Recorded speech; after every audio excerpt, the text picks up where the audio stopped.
الحمد لله نحمده ونستعينه ونستغفره ونؤمن به ونتوكل عليه ونعوذ بالله من شرور أنفسنا ومن سيئات أعمالنا من يهده الله فلا مضل له ومن يضلله فلا هادي له ونشهد أن سيدنا ومرشدنا ومولانا محمدا عبده ورسوله أما بعد فأعوذ بالله من الشيطان الرجيم بسم الله الرحمن الرحيم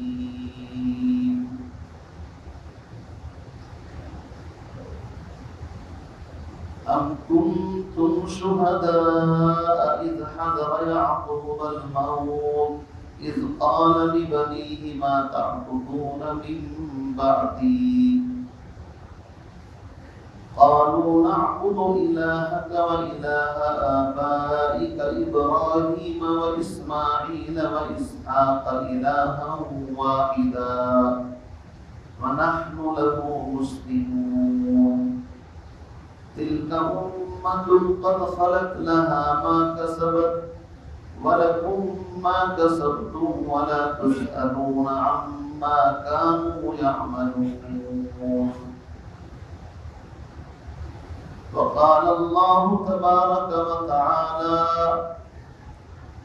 ها أنتم هؤلاء تدعون لتنفقوا في سبيل الله فمنكم من يبخل ومن يبخل فإنما يبخل عن نفسه والله الغني وأنتم الفقراء وإن تتولوا يستبدل قوما غيركم ثم لا يكونوا أمثالكم وقال الله تبارك وتعالى يا أيها الذين آمنوا قوا أنفسكم وأهليكم نارا وقودها الناس والحجارة عليها ملائكة غلاظ شداد لا يعصون الله ما أمرهم ويفعلون ما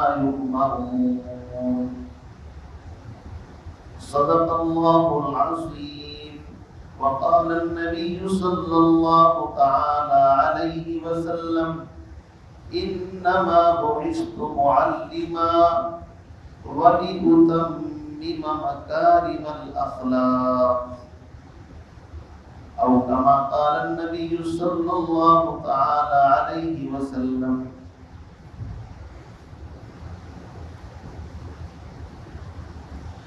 حقیقت کروں گا بیاں دوستو حقیقت کروں گا بیاں دوستو چاہے کٹ جائے میری زباں دوستو جس جگہ پر نبوت کی توہین ہو گر پڑے نہ کہیں آسمان دوستو انتہائی واجب الاحترام بزرگوں دوستوں عزیز ساتھیوں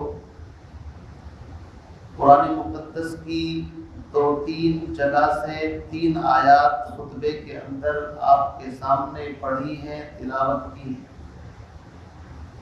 آقا مدنی جناب محمد الرسول اللہ صلی اللہ علیہ وسلم کے فرامین آپ کی احادیث کے ٹھاٹے مارتے ہوئے سمندر ذخیرے میں سے ایک چھوٹی سی حدیث آپ حضرات کے سامنے خطبے کے اندر میں نے تلاوت کی دعا فرمائے پروردگار عالم مجھے قرآن و سنت کی روشنی میں صحیح عرض کرنے کی توفیق عطا فرمائے اور جب بات عقل میں سمجھ میں آ جائے تو اللہ تعالیٰ مجھے آپ کو پوری زندگی اس پر عمل کرنے کی سعادت اور توفیق نصیب فرمائے۔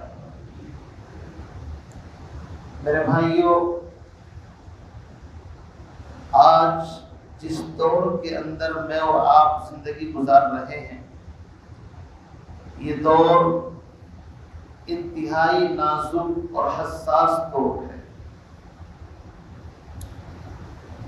آج ہر انسان فکر مند ہے کہ چلو میری زندگی تو جیسے بھی کیسے گزر گئی، یہ جو کچھ باقی ہے گزر جائے گی۔ ٹینشن، فکر، اڑھن اس چیز کی ہے کہ میری آئندہ آنے والی نسلوں کا کیا ہوگا۔ ہر انسان آج اس بات کو لے کر فکر مند ہے، اور فکر کرنی بھی چاہیے،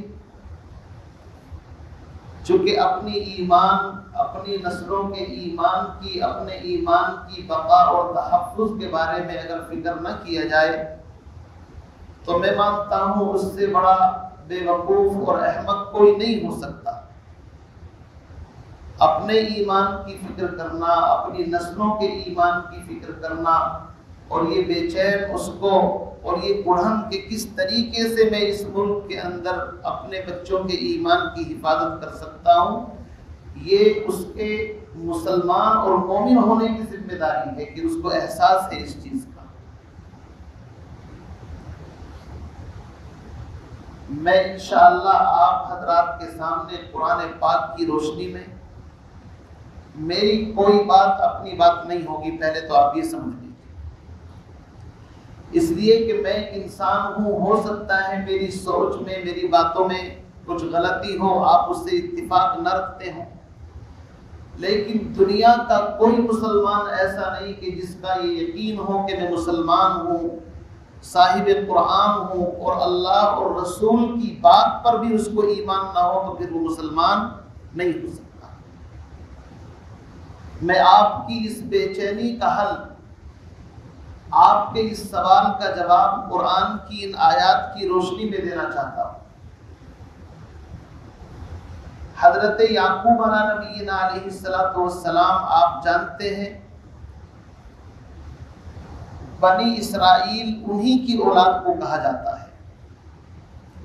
حضرت یعقوب علیہ السلام کا لقب اسرائیل، اور یہ وہ گھرانہ ہے، وہ خاندان ہے جس میں نبوت کئی پشتوں سے چلی آ رہی ہے۔ حضرت یعقوب، ان کے بیٹے اگر آپ دیکھیں گے یوسف نبی ہیں، حضرت یعقوب علیہ السلام کے والد حضرت اسحاق نبی ہیں، پیغمبر ہیں۔ حضرت اسحاق علیہ السلام کے والد گرامی حضرت ابراہیم جد الانبیاء اولو العزم پیغمبر ہیں۔ حضرت اسحاق کے بھائی حضرت اسماعیل کو دیکھیں تو یہ حضرت یعقوب کے چچا لگتے ہیں، یہ بھی نبی ہیں، پیغمبر ہیں۔ باپ بھی نبی، دادا بھی نبی، چچا بھی نبی، بیٹا بھی نبی۔ اتنا پیارا خاندان، اتنے سلیکٹڈ لوگ، اتنے منتخب لوگ،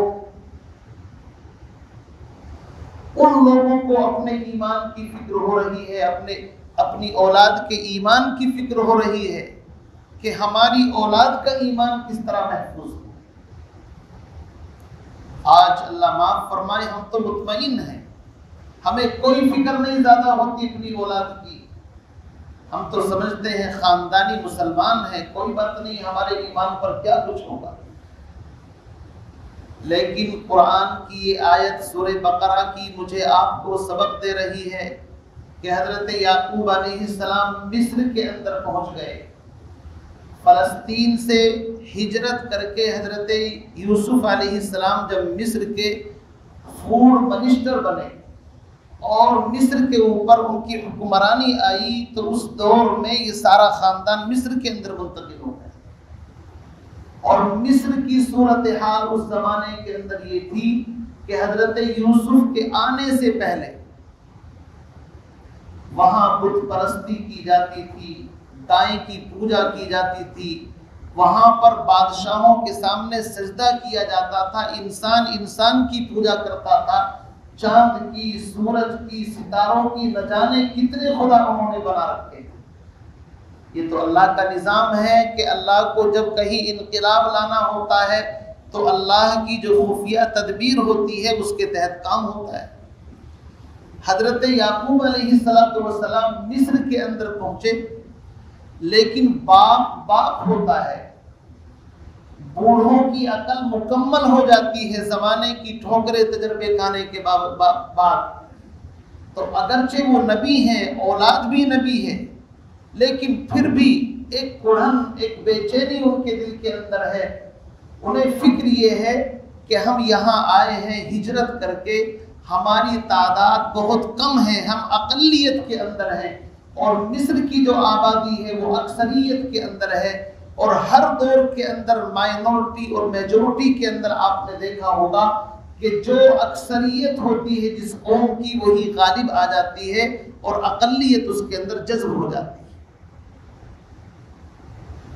حضرت یعقوب علیہ السلام نبی ہیں، بڑھاپا آ گیا اور بستر مرگ کے اوپر ہیں، موت کا فرشتہ ان قریب آنے والا ہے۔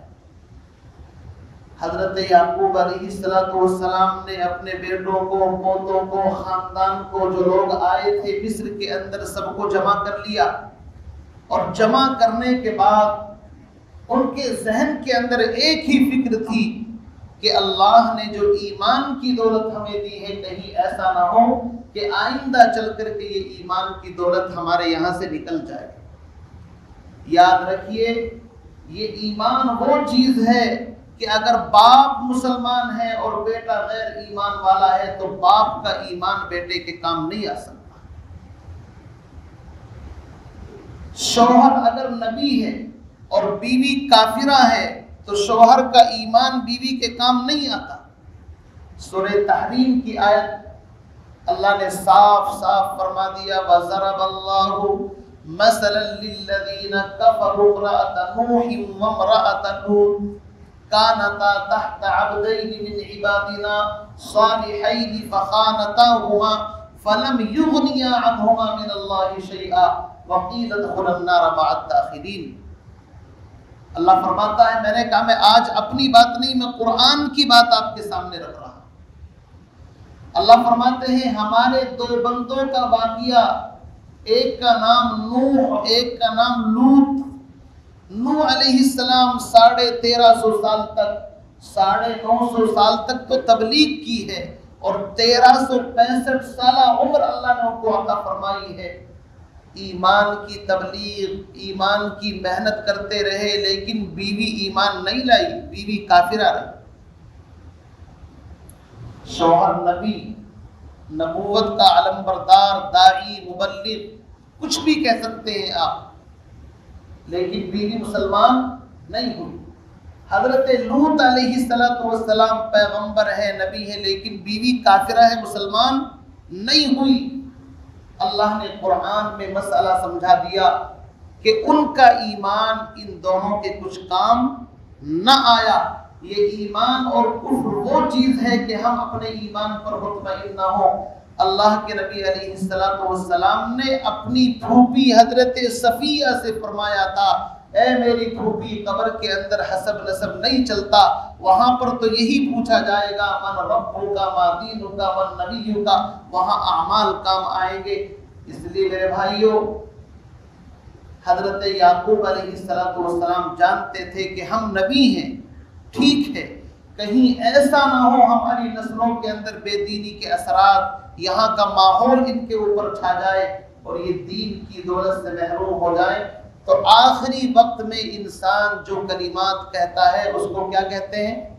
وصیت۔ وصیت کہا جاتا نہیں کہ موت سے پہلے اس کی وصیت کیا تھی، اور وصیت کا مطلب ہوتا ہے تاکیدی حکم۔ وصیت کا مطلب ہوتا ہے کہ ان باتوں پر عمل کرنا ہے، مرنے والے کی آخری وصیت ہے۔ قرآن کہتا ہے کہ کیا تم اس وقت موجود تھے؟ ام کنتم شہداء اذ حضر یعقوب الموت، کیا تم اس وقت موجود تھے جب ہمارے پیارے بندے حضرت یعقوب کے پاس موت کا فرشتہ آیا؟ یعنی ایک طرف روح قبض کرنے کی تیاری ہو رہی ہے کہ اللہ کے اس بندے کو اللہ سے ملاقات کرنی ہے، ان آخری وقت کے اندر اے نبی کیا تم موجود تھے؟ جواب یہ ہے کہ ہم موجود نہیں تھے۔ تو اللہ فرماتے ہیں کہ ہم تمہیں اس واقعے کی خبر دیتے ہیں، تم موجود نہیں تھے، ہم بتاتے ہیں اس وقت کیا ہوا۔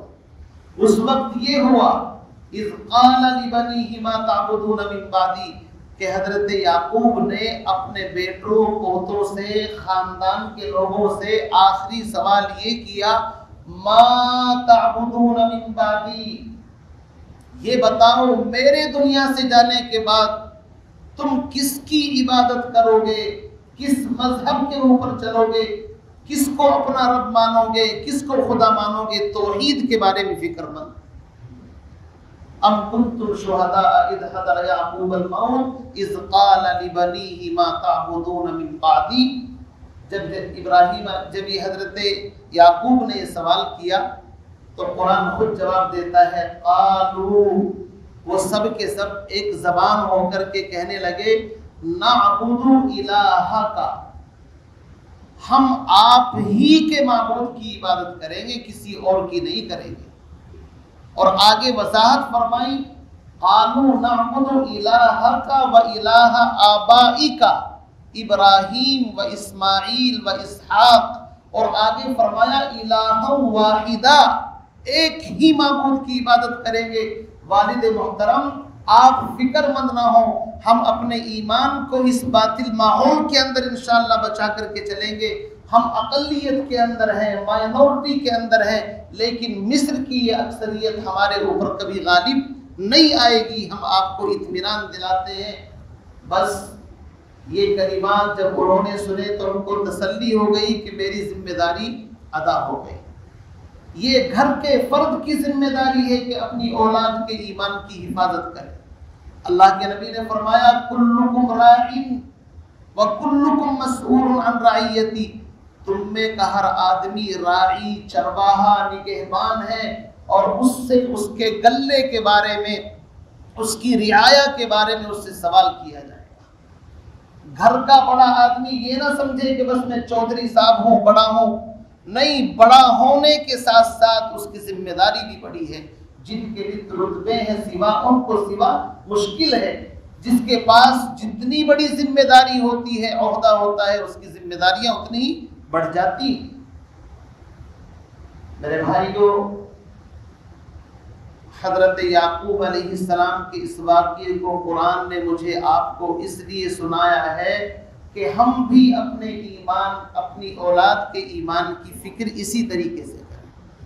ایمانداری کے ساتھ بتائیے، اس مسجد کے اندر آپ اور ہم بیٹھے ہیں، کیا ہم نے کبھی اپنی اولاد کو، بیٹیوں کو، پوتوں کو عید یا عید الاضحیٰ یا کسی شادی بیاہ کے موقع پر اکٹھا کر کے یوں کہا ہو کہ بیٹا دیکھو میرے بعد تم کس کی عبادت کرو گے، کس دین کو فالو کرو گے، کس مذہب پر چلو گے؟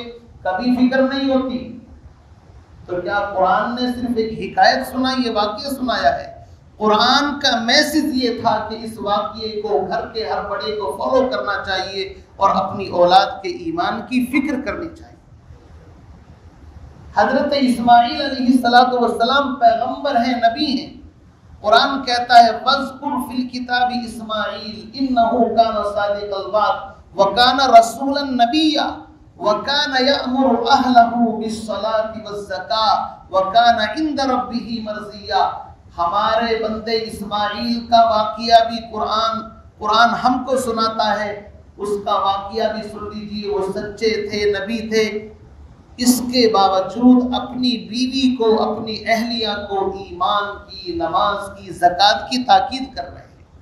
ہم سمجھتے ہیں کہ ہم تو مولوی صاحب ہیں، عالم ہیں، ہماری بیوی تو اس کو سمجھانے کی ضرورت نہیں، وہ تو خود دیندار بن جائے گی۔ ایسا نہیں ہے میرے بھائیوں۔ یاد رکھیے، اگر ہم نے اس گئے گزرے دور کے اندر، جبکہ چاروں طرف سے ایمان کے لٹیرے قدم قدم پر ایمان کو سلب کرنے کی محنتیں کر رہے ہیں، ہم سوئے ہوئے ہیں۔ میں کہا کرتا ہوں، سوئی ہوئی قومیں جاگ اٹھی اور بیدار مسلمان سوتا ہے۔ جو ساری قوموں کو بیدار کرنے کے لیے آیا تھا، اس کا حال یہ ہے کہ آرام سے سویا ہوا ہے، اس کو کوئی فکر نہیں کہ ایمان کے لٹیرے قدم قدم پر ہمارے بچوں کے ایمان کو سلب کر رہے ہیں۔ ہم جن مہنگے اسکولوں کے اندر اپنی اولاد کو فخر کے ساتھ داخل کرتے ہیں، خدا کی قسم ان کے فارموں پر جب آپ سائن کرتے ہیں آپ کو پتہ بھی نہیں کہ ہم کس فارم پر سائن کر کے اپنے اولاد کے ایمان کا سودا خود کر رہے ہیں، خود پیسے دے رہے ہیں۔ ہم اسکولوں کے مخالف نہیں، ہم عصری تعلیم کے مخالف نہیں۔ بہت سے لوگ جب ایسی باتیں آتی ہیں سمجھتے ہیں کہ بھئی بچوں کو پڑھانا نہیں چاہیے۔ بچوں کو پڑھانا چاہیے، شوق سے پڑھانا چاہیے۔ اکبر الہ آبادی طنز و مزاح کے شاعر گزرے ہیں، انہوں نے مشرق مغرب کو قریب سے دیکھا ہے، اور شاعر کے مزاج کی پرواز ساتویں آسمان کی بلندی پر ہوتی ہے۔ اس نے کتابوں کا مطالعہ کرنے کے بعد کہا تھا تم شوق سے کالج میں پڑھو، پارک میں پھولو، تم شوق سے کالج میں پڑھو، پارک میں پھولو، جائز ہے غباروں میں اڑو، چرخ پہ جھولو۔ آسمان کو چرخ کہتے ہیں۔ میں تمہیں منع نہیں کرتا سائنس، ٹیکنالوجی، یہ وہ، تم کتنے بھی علوم حاصل کرو۔ ایک عالم فرما رہے تھے قرآن پاک کے اندر 7450 علوم کا ذکر ہے، الگ الگ فن جس کو ہم جانتے بھی نہیں۔ سائنس، ٹیکنالوجی، جغرافیہ، یہ وہ، ہر چیز کا علم قرآن کے اندر موجود ہے۔ قرآن کسی علم کے، کسی ہنر کے، کسی تعلیم کے مخالف نہیں۔ قرآن کی پالیسی یہ ہے کہ اللہ کا دین غالب رہنا چاہیے، باقی سب مغلوب رہنے چاہیے۔ ایک جملہ ہے بس۔ تم اپنے بچوں کو کالج میں پڑھاؤ، عصری علوم کے اندر خوب ان کو ماہر کر دو، لیکن اسلام کی سرپرستی رہنی چاہیے، اسلام کے سائے کے اندر رہنا چاہیے۔ اسلام کے سائے میں دین سیکھے گا وہ کبھی مرتد نہیں ہو سکتا، وہ اپنے قلم کا سودا نہیں کر سکتا، وہ جج بنے گا تو اس کا انصاف کوئی خرید نہیں سکتا، وہ ڈاکٹر بنے گا تو آپ نے دیکھا ہوگا آپریشن تھیٹر کے اندر، آپریشن روم کے اندر بیمار بیچارہ سسک رہا ہے، اس کے گھر والے باہر دعا کر رہے ہیں، رو رہے ہیں، لیکن ڈاکٹر نے چونکہ اپنا فن سیکھا ہے پیسے کمانے کے لیے تو وہ آرام سے فون پر گیم کھیل رہا ہے، باتیں کر رہا ہے، اس کو کوئی فرق نہیں پڑتا۔ وہ کہتا ہے پہلے اتنے پیسے جمع کراؤ تب جا کر کے آپریشن شروع۔ یہ اس وجہ سے بے دینی بگاڑ آیا چونکہ ہم نے اپنی اولاد کو ڈاکٹر تو بنایا ہے لیکن دیندار ڈاکٹر نہیں بنایا۔ وہ سودا کرتا ہے اس مرنے والے کا، ہمیں پیسے چاہیے، چنانچہ ایک ٹیبلٹ دی وہ آپ دیکھ لیجیے جو 1 روپے کی ہے، اس کے اوپر اتنے کمیشن خور موجود، جب وہ نکل کر کے چلتی ہے مریض کے حلق تک پہنچتے پہنچتے کم از کم 1 روپے کی ٹیبلٹ 50 روپے کی بن جاتی ہے۔ یہ ساری کی ساری چیزیں معاشرے میں کہاں سے پیدا ہوئی؟ اس لیے کہ اولاد کو ڈاکٹر بنایا، اولاد کو دیندار بنانے کی فکر نہیں کی۔ میرے بھائیو، اسلام کسی تعلیم کا مخالف نہیں۔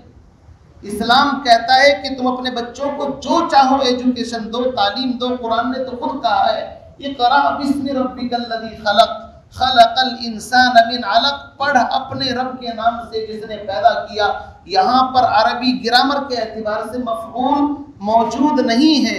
علماء فرماتے ہیں اللہ یہ بھی فرما سکتے تھے کہ قرآن پڑھو، دین پڑھو، نہیں، اللہ نے فرمایا پڑھ، یعنی ہر وہ چیز جو پڑھنے کے لائق ہے آپ اس کو پڑھو، کوئی منع نہیں کرتا۔ تو خدا کے واسطے اپنی اولاد کے ایمان کی فکر کرے۔ آج کے اس دور کے اندر اولاد کے ایمان کی فکر کرنی ہے، اسلامی اسکول کھولنے پڑیں گے، اسلامی ایجوکیشن کے لیے لڑکے اور لڑکیوں کے الگ الگ۔ آج کل ایک نیا رواج چلا ہے، آپ نے سنا ہوگا کہ ایسے اسکول بنائے جائیں جس میں دین اور دنیا ساتھ ساتھ چلے۔ یہ آپ نے سنا نا؟ چنانچہ بہت سارے ایسے اسکول کھل گئے کہ اس میں 5ویں تک کی انگلش سے مانیتا بھی لے لی، 8ویں تک کی، اور اس میں قاعدہ پارا اور کچھ تھوڑی باتیں دین کی بھی داخل کر دی۔ لوگ خوش ہو جاتے ہیں کہ یار ہماری ضرورت یہاں سے پوری ہوگی کہ اس مدرسے کے اندر عصری علوم بھی سکھائے جا رہے ہیں اور دینی علوم بھی۔ یاد رکھیے یہ ایک ذہنی بیماری تو ہو سکتی ہے، یہ پاگل پن تو ہو سکتا ہے، اور اس پاگل پن کا علاج صرف علم کی روشنی کے روش نہیں ہو سکتا، یہ شیطان کی تلبیس ہے، شیطان کا دجل ہے، دھوکہ ہے۔ ایک وقت کے اندر انسان دو کشتیوں کے اندر کبھی سوار نہیں ہو سکتا۔ اگر ایک وقت میں دو کشتیوں کے اندر سواری ہو جایا کرتی تو پھر میرے بھائیوں میں اس کی مخالفت نہ کرتا، لیکن ایک وقت کے اندر ایک پیر آپ اس کشتی کے اندر رکھیں، ایک پیر اس کشتی کے اندر رکھیں، یہ کبھی آپ کو منزل مقصود تک نہیں پہنچائے گا۔ ہم کہتے ہیں کہ جن مدرسوں کے اندر مذہبی تعلیم ہے، ٹھوس مذہبی تعلیم ہونی چاہیے، جن مدرسوں کے اندر انگلش میڈیم، ہندی میڈیم، عصری علوم سکھائے جاتے ہیں، ٹھوس عصری تعلیم ہونی چاہیے۔ خلط ملط نہ کرو، خلط ملط کرنے سے نقصان یہ ہوتا ہے نہ وہ تیتر بنتا ہے نہ بٹیر بنتا ہے، بیچ بیچ میں کچھ اور بن جاتا ہے، نہ خدا ہی ملا، نہ وصال صنم، نہ ادھر کے رہے نہ ادھر کے رہے۔ میں کہا کرتا ہوں کہ ہمارے اس ملک کے اندر تین طرح کے لوگ ہیں۔ ایک طبقہ تو وہ ہے جو اپنے بچوں کو خالص مذہبی مسلمان عالم فاضل بنانا چاہتا ہے کہ میرا بچہ چاہے ہندی انگلش سیکھے نہ سیکھے لیکن وہ ایک سچا پکا مسلمان بن کر کے زندگی گزارے۔ ایک نظریہ تو یہ ہے۔ ایک نظریہ اس ملک کے اندر وہ ہے کہ میرا بچہ دین سے بھی واقف ہو جائے، دنیاوی تعلیم بھی سیکھ لے۔ ایسے نظریے کے لوگ اکثر ہمارے اس ملک کے اندر موجود ہیں۔ تیسرا نظریہ وہ ہے دین بعد کی چیز ہے، بچہ ایجوکیشن حاصل کرے، نوکری جاب اس کو مل جائے، اچھی دنیا اس کی بن جائے گی۔ تین طرح کے نظریے ہیں، چنانچہ تینوں طرح کے مدرسے کالج ہمارے اس ملک کے اندر موجود ہیں، الگ سے کچھ کرنے کی ضرورت نہیں ہے۔ جس کے ذہن کے اندر یہ بات ہے کہ میرا بچہ عالم فاضل بنے، متقی پرہیزگار بنے، اس کے لیے ام المدارس دارالعلوم دیوبند، مظاہر العلوم، جو بڑے بڑے مدارس جن کے اندر خالص مذہبی تعلیم دی جاتی ہے۔ میں کہا کرتا ہوں دارالعلوم دیوبند اگر چاہے 50 ٹیچر کا انتظام کر سکتا ہے، نہیں کر سکتا ہے؟ اس کے پاس پیسے کی کمی ہے کیا اس کے پاس زمین کی کمی ہے؟ اگر وہ چاہیں تو اپنے یہاں کوئی بھی شعبہ قائم کر سکتے ہیں۔ چنانچہ اب سے پہلے طبیہ کالج دارالعلوم دیوبند کے ساتھ اٹیچمنٹ تھا، لیکن جب دیکھا کہ ایک طرف مولوی بنتا ہے، دوسری طرف دوائیوں کا کورس کر لیا، اب یہ مسجد میں نہیں جاتا، اب یہ مدرسے میں دین کی خدمت نہیں کرتا، اس نے تو باہر بورڈ لگا کر کے اپنا دنیا کمانے کا دھندا شروع کر دیا۔ حکمت تو علماء نے سر جوڑ کر کے مشورہ کیا کہ اس کو اس سے الگ کیا جائے۔ دارالعلوم دیوبند کا مقصد ہے پوری دنیا کے اندر دین کی سپلائی کرنا، اوریجنل طریقے سے اگر آپ کو دین چاہیے تو آپ کو دارالعلوم دیوبند کے جو فرزند ہیں ان کی زندگی کے اندر ان کو سمجھایا جاتا ہے کہ دنیا کو پیچھے چھوڑ دینا، آپ کو ہم نے تیار کیا ہے مسجد کی امامت اور خطابت کے لیے، آپ کو ہم نے تیار کیا ہے مکتب کی ذمہ داری کے لیے، مدرسوں کی ذمہ داری کے لیے، قوم کے ایمان کی خاطر آپ کو ایمان کو مقدم رکھنا ہے، دنیا کو پیچھے چھوڑ دینا ہے۔ یہ دارالعلوم دیوبند کا درجہ امتیاز ہے۔ تو جن لوگوں کو خالص مذہبی رنگ کے اندر اپنی اولاد کو رکھنا ہے وہاں پر بھیجیے۔ دوسرا نظریہ وہ ہے کہ جو اپنی اولاد کو دین اور دنیا دونوں سکھانا چاہتے ہیں تو ندوۃ العلماء لکھنؤ کے اندر یا اس کی جو برانچز ہیں اس کے اندر بھیجیے، وہاں دین اور دنیا دونوں کی تعلیم دی جاتی ہے۔ کیوں جی ایسا یہ نہیں؟ اور تیسرا طبقہ وہ ہے کہ جو خالص اپنی اولاد کو دنیاوی تعلیم سے، جدید عصری علوم سے آراستہ کرنا چاہتا ہے، تو اس کے لیے مسلم یونیورسٹی علی گڑھ، جامعہ ملیہ، اس طرح کے جو کالج ہیں آپ ان کے اندر بھیجیے۔ پہلے سے تینوں طرح کا انتظام ہمارے اس ملک کے اندر موجود ہے، نیا کچھ کرنے کی ضرورت نہیں۔ یہ چوتھا طریقہ جو ہم نکال رہے ہیں کہ مدرسوں کے اندر اسکول داخل کر دو، اسکول کے اندر مدرسہ داخل کر دو، یہ ہماری ذہنی بیماری ہے۔ اس کا نتیجہ یہ نکلے گا نہ وہ مدرسے کا بنے گا نہ وہ اسکول کا بنے گا، وہ کچھ بھی نہیں بنے گا۔ اسی لیے اکبر الہ آبادی نے کیا خوب کہا تھا ہے دل روشن مثال دیوبند. دیوبند کے مدرسے کی تعریف کرتے ہوئے انہوں نے کہا ہے دل روشن، جیسے انسان کی باڈی کے اندر دل سب سے بہترین قیمتی حصہ ہے، تو انہوں نے دیوبند کے مدرسے کی مثال دی ہے دل روشن مثال دیوبند، اور ندوہ ہے زبان ہوش مند. ندوے کی مثال زبان کے ساتھ دی، جیسے گفتگو بات چیت زبان سے ہوتی ہے، لیکن انہوں نے اپنے شعر کے اندر ترجمانی کر دی کہ بہترین قیمتی حصہ دل روشن وہ دیوبند ہے دل روشن مثال دیوبند، اور ندوہ ہے زبان ہوش مند. اور آگے مسلم یونیورسٹی علی گڑھ کے بارے میں کہا، آگے کہا اور علی گڑھ کو بھی تم تشبیہ دو، ایک معزز پیٹ بس اس کو کہو، کہ جس کو صرف اپنے پیٹ کی فکر کرنی ہے کہ اپنی اولاد کو ڈاکٹر، پروفیسر، انجینئر اور یہ وہ بنانا ہے، تو میں کہتا ہوں کہ معزز پیٹ ہے، اس سے زیادہ اس کی حیثیت کچھ نہیں. اگرچہ وہاں سے بھی بڑے بڑے لوگ نکلے ہیں، اس کی مخالفت نہیں کی جا سکتی. میں یہ کہہ رہا ہوں کہ ہمارے اس ملک کے اندر 3 طرح کے لوگ اور تینوں طریقے کا انتظام پہلے سے موجود ہے، چوتھا کچھ کام کرنے کی ضرورت نہیں ہے. اس لیے سب سے بڑی ذمہ داری، اگر آپ اپنی اولاد پر مذہبی رنگ چڑھانا چاہتے ہیں، جو رنگ حضرت یعقوب علیہ السلام نے چڑھایا تھا اپنی اولاد کے اوپر، صبغۃ اللہ ومن احسن من اللہ صبغہ، تو وہ رنگ آپ کو ان تینوں کے اندر خالص لینا ہے. اوریجنل مذہبی رنگ تو وہاں چلے جائیے، دونوں ملا جلا لینا ہے تو وہاں چلے جائیے، اور خالص ایک ہی طرح کا علم لینا ہے تو آپ وہاں چلے جائیے. تینوں طریقے کے ہمارے پاس موجود ہیں. میرے بھائیوں، باتیں تو بہت ساری کرنی تھی، لیکن وقت شکایت کر رہا ہے کہ آگے کتاب کی گنجائش نہیں ہے، جمعے کا وقت ہو چکا ہے. اللہ تعالیٰ سے دعا فرمائے مجھے آپ کو اپنی اولاد کے ایمان کی حفاظت کرنے کی توفیق عطا فرمائے.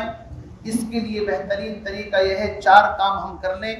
لڑکوں کے لیے خالص اسلامی اسکول، اسلامی لباس کے اندر، لڑکیوں کے لیے الگ سے خالص اسلامی اسکول، اور ہر مسجد کے اندر مکتب کو منظم طریقے سے کیا جائے.